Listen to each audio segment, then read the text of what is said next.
Yeah, thank you so much, Galerie Nordenhake, for hosting this conversation. Also, I think this very important show of Lap-See Lam here in Berlin.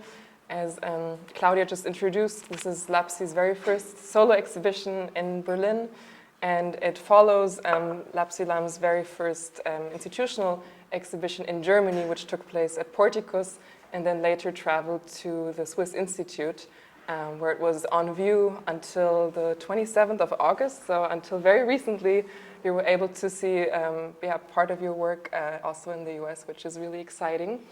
And also what is, I was normally planning on saying this later, but as a quick reminder or a bit of a teaser for those of you to just like stay for this conversation, because what is also amazing is that Lap-See has been invited to create a Gesamtkunstwerk for the Nordic pavilions next year in Venice. So perhaps if you want to get a glimpse of Lap-See's practice before she goes off to the even bigger world that are the lagoons in Italy, then I think it would be great for just to stay here, basically. That's what I'm saying.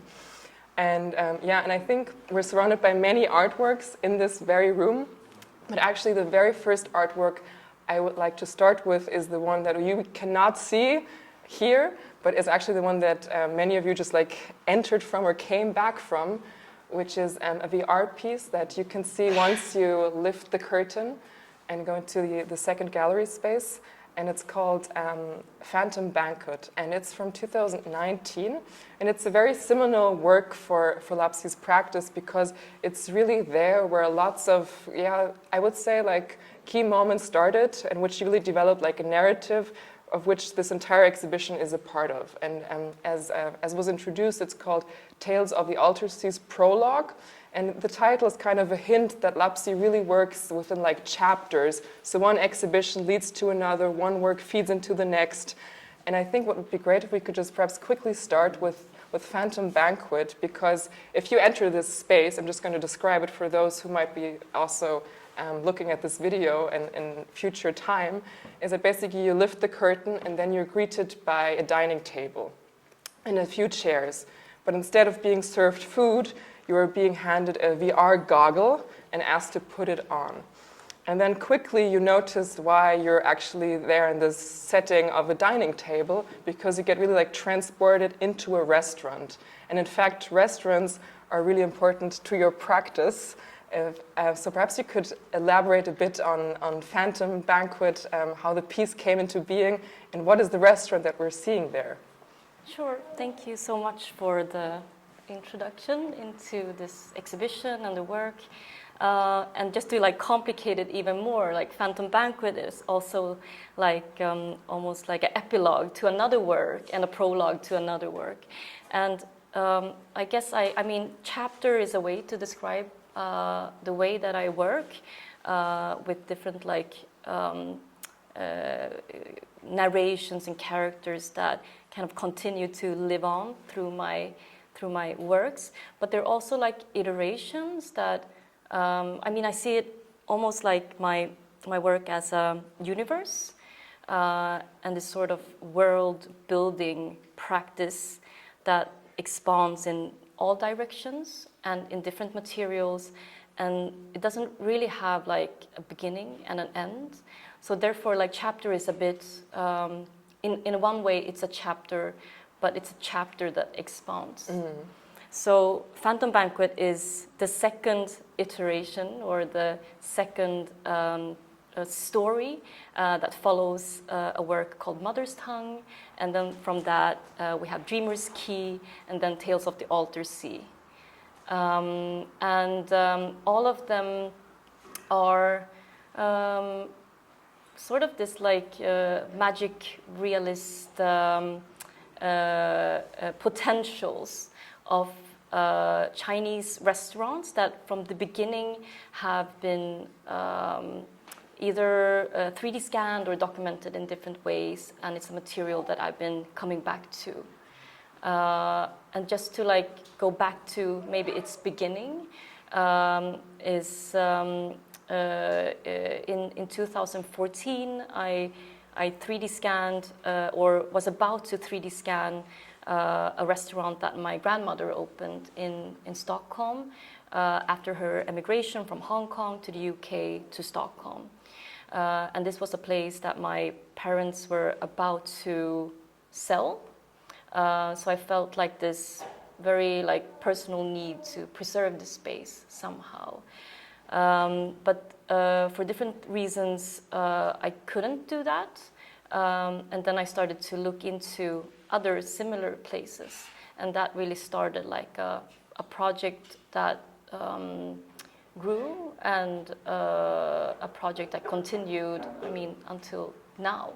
And a material that I keep coming back to.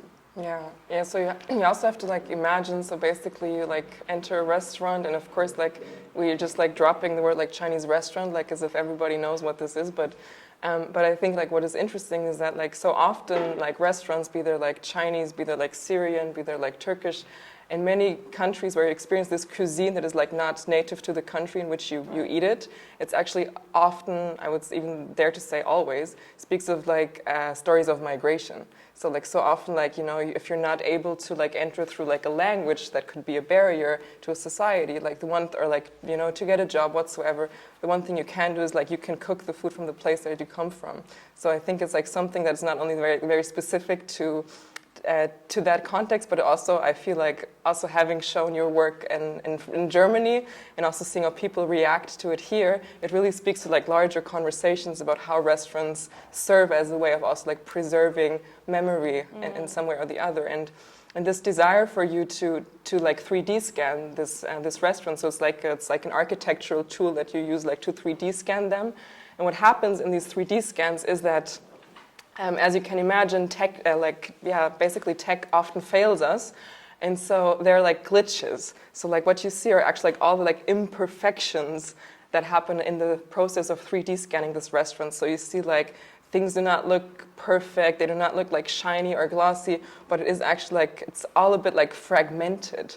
And I think this is a visual vocabulary that you've been really developing in that very piece. So it's very important, if you have the chance, that all of you see that. But what was interesting for you when you viewed the material? So you're sitting in your studio and you have all the archive of these restaurants.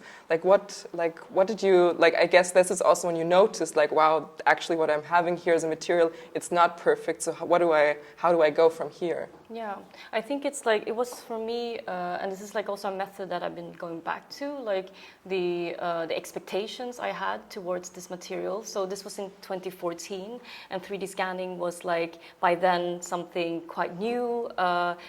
Today you can 3D scan things with your phone. So things have happened during these 10 years. And my intention was to somehow preserve this space of my parents and my grandmothers, and I had almost this idea of it becoming this perfect souvenir of mine. Yeah. But then when I started to work with the material, things happened. Things happened in the process of digitalizing these spaces, in the programs that I used that were limited, and a material unfolded that was glitchy and had all of these imperfections, as you mentioned. And I immediately started to repair them. I tried to fill out the holes and create these perfect meshes and surfaces, but then I stopped because I also realized that this material that I'm looking at, it's basically telling its own story of how memory could be visualized or materialized, and also talk a lot about these this dualistic idea of the Western Chinese restaurants, that they're both something that are created, the very typical interior design and the menus are created for a Western gaze, but at the same time, in these almost the plasticity of the spaces, it holds these layers of real histories of real people and so on. So it's these opposites that I work with, and that the material in itself really opened up Yeah. Yeah. This dualistic Yeah. idea.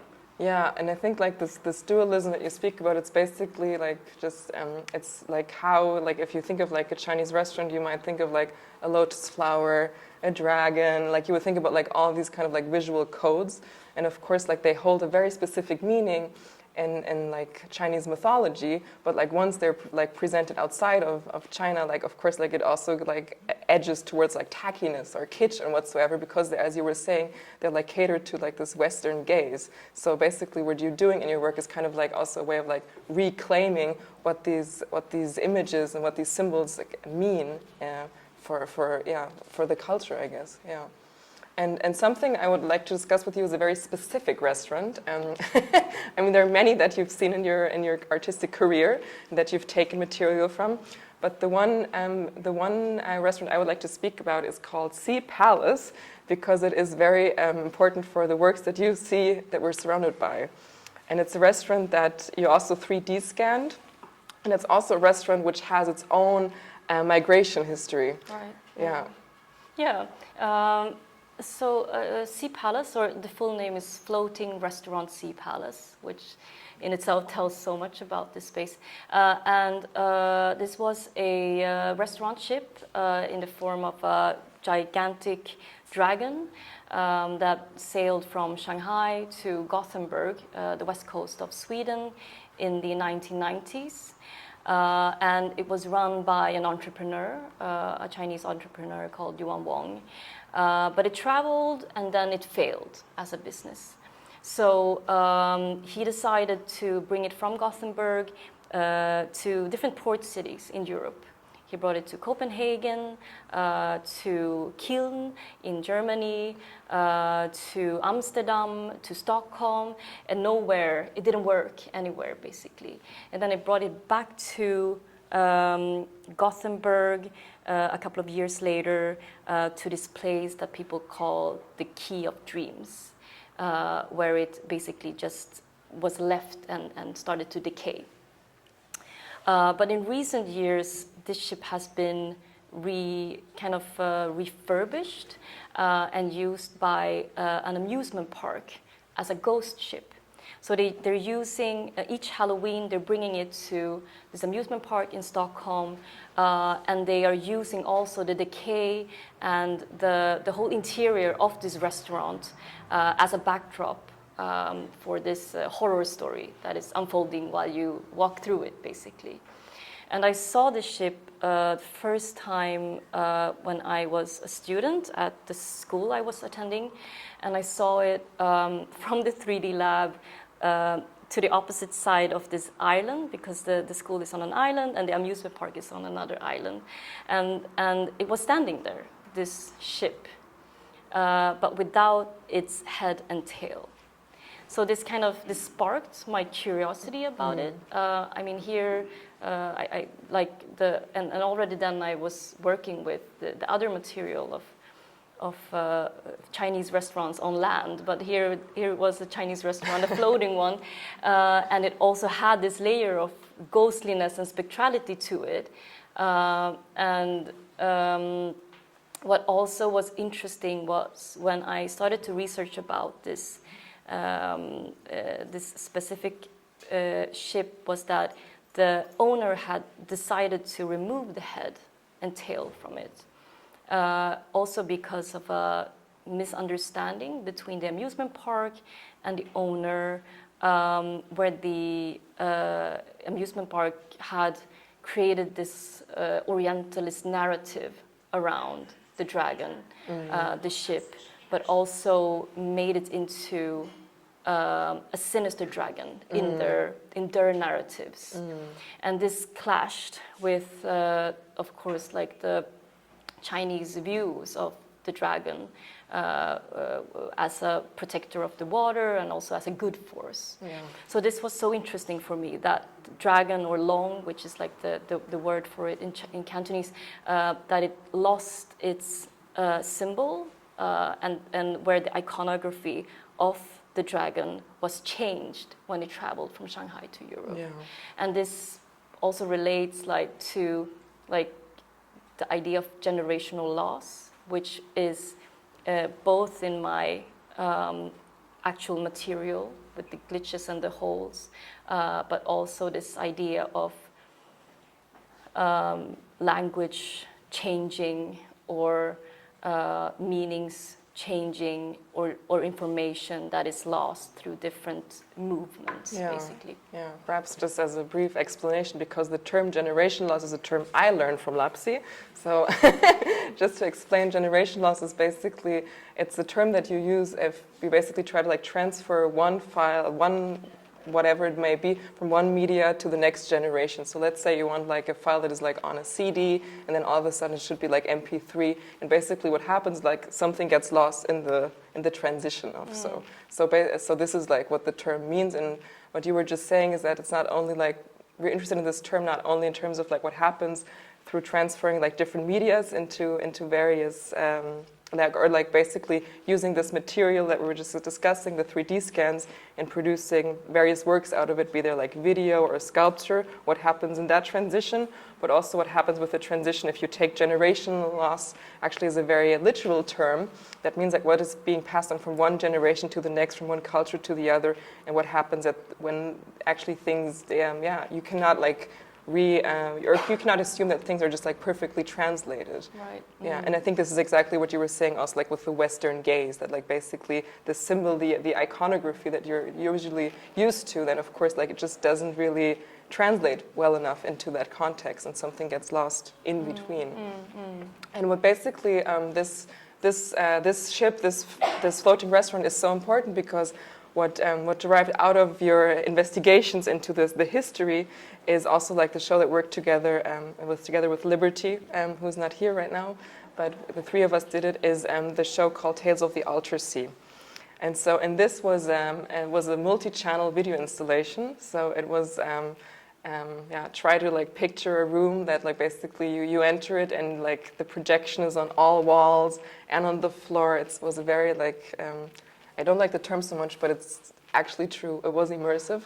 That you entered and you were inside that tale of the Altersea.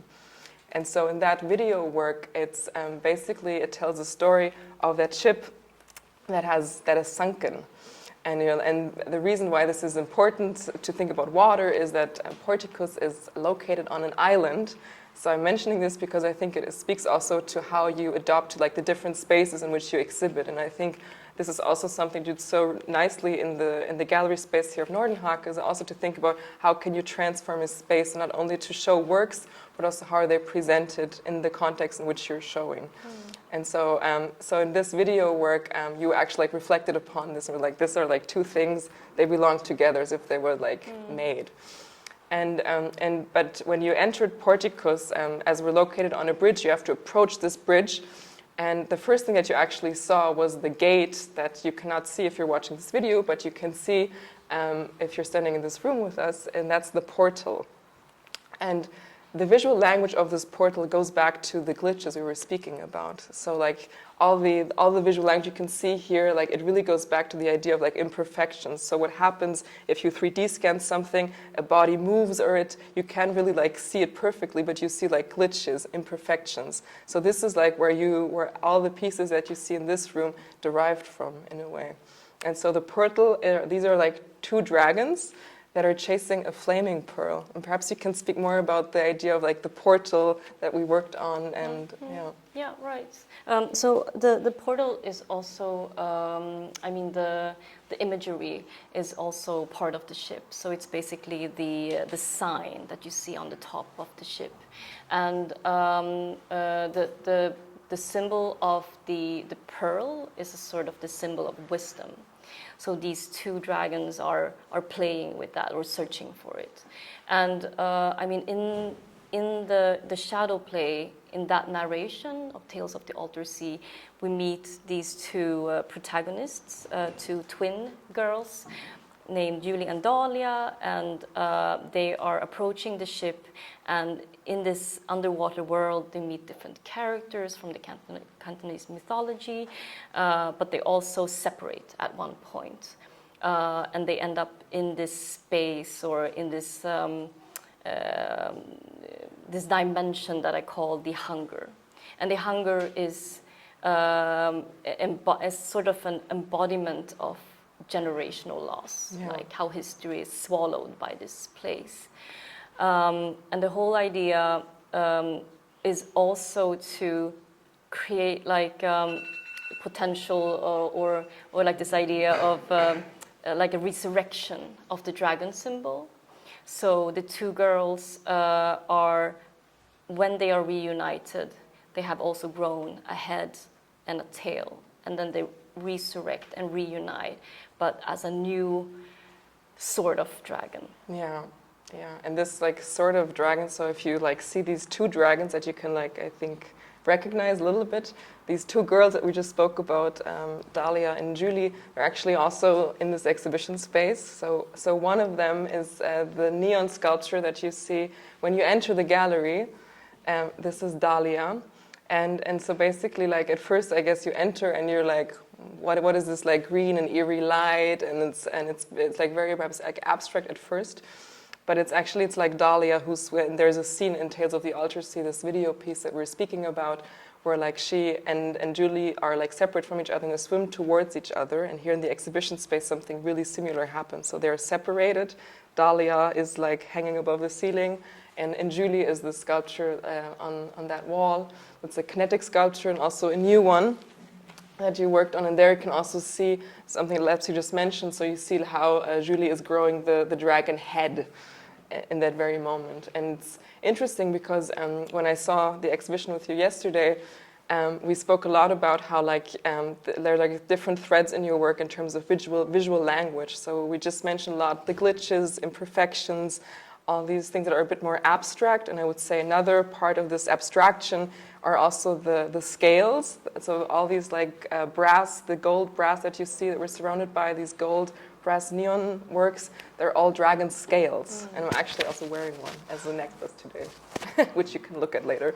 But actually you're like always trying to like look at like, you know, the bigger picture, but also like the details of things and how to like, as I see it, you're really looking at all these symbols and also trying ways of like extract something out of them so that it becomes not like too literal or something, but it's really about also thinking about the sculptural potential, I would say, of these images. And I think the longer I've been following your practice, the more I also noticed that you also now are really going much deeper into like the Chinese mythology. So like, and also like the history, I think, also of shadow theater. So what we did not mention is that Tales of the Altersea, this video work, is a shadow play.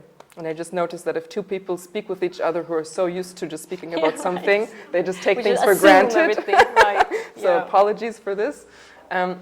But you were also very much interested like in the history of cinema and also like to really think about, okay, what does it mean to also like go back and look at like at like how were images produced, and so it was a shadow play. And so what you see here is it's really like shadow puppetry that you take inspiration from when you did the work by Julie.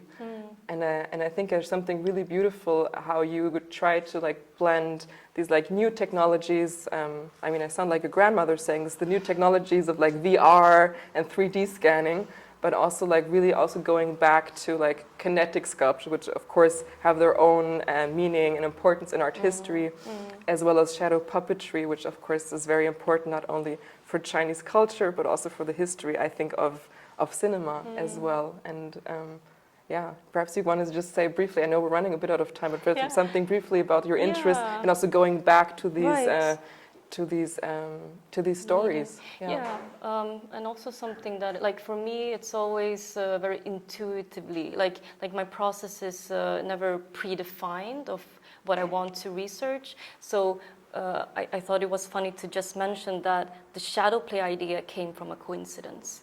So I was working with the 3D scanning of the 3D scans, of the Sea Palace, and this was when I was working towards a show I did at Bonniers Konsthall in Stockholm, where I just played around with the scan and just to understand the scale of this place in relation to the space at Bonniers Konsthall. And what I usually do in my process is that I make these 3D models of these places where I exhibit, and then I play around with it. And in this situation, I had the ship inside of that space. I knew that I didn't want to recreate the ship, but I would like to understand like the scope of it. And what happened is that I accidentally pressed a button so that the mesh would disappear. And in this space, I also have these digital artificial light sources in the space. And when I did that, I could see the shadow of a dragon and the ship inside of that space. And that then led me into thinking about shadow play as the medium, and also connecting to these. I mean, now in retrospect, it's like obvious that I should have worked with shadow play, and because of the connection to the imperial trade, like to shadow play that was brought from China to Europe and where it has this like French name, ombre chinoise, and so on.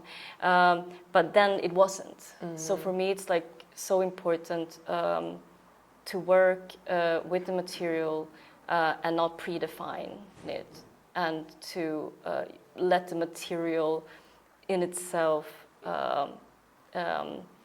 show me the possibilities. Yeah, and I guess also like it, and then also going like by accident, then like finding like also like shadow play as a medium, but then going like also doing more research and finding out about like all these, what you were saying, the trade relation, that it came to Europe like by the Silk Road basically, and that also like this again is also speaks about like migration as well, and that it actually is like such a perfect medium because it was also a very mobile medium too, so it traveled from one place to the other, which in a way also echoes what the Sea Palace did, like as a ship. It was also like traveling from one place to the other. And there's something beautiful you said yesterday when we were speaking, because now that you're just saying like often it comes very intuitively to you to work, and that like sometimes, you know, things just pop up and you know exactly like how to and which material form it will take. Yesterday you said that doing exhibitions is a bit also like cooking, which I found really nice because it also circles back, I think, to the entire idea of like reflecting, of course, on restaurants or taking restaurants as a starting point. And then trying to like see how things like which ingredients you mix together. That's how you described it yesterday. Yeah. Exactly. Some of these ingredients need to ferment for a long time. But I mean, I don't cook. Like I usually don't cook food because I have the privilege of having a partner doing that for me. Well, you do so exhibitions. maybe I'm cooking when I'm doing the exhibitions. Yeah, and perhaps that's a nice way to basically say, if you want to see what you're cooking up next in Venice, that basically this I think already gives you a glimpse of what to expect. And we decided that we're not going to open up for questions, but if you want to approach Lap-See after the conversation, then please do so. Thank you so much for being here and for listening. There is so much to speak about. Like we're just like this is like the tip of the iceberg, but yeah, thank you. Thank you.